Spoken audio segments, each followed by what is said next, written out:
Here, sikat din ito para sa mga nagkakayaking. Kung gusto nyong magkayaking, dito lang kayo.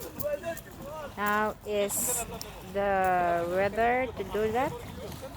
Hindi masyadong mainit at hindi masyadong malamig. Kaya marami silang nagkakayak. So,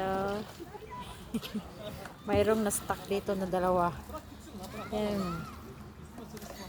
Dapat kasi magkasabay sila magpapaddle.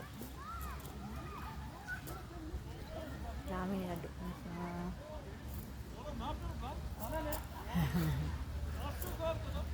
Natin.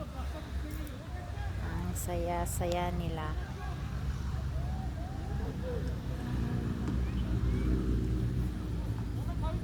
Paddle.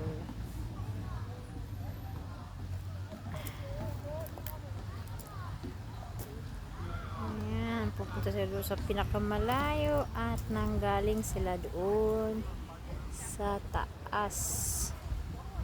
Diyan.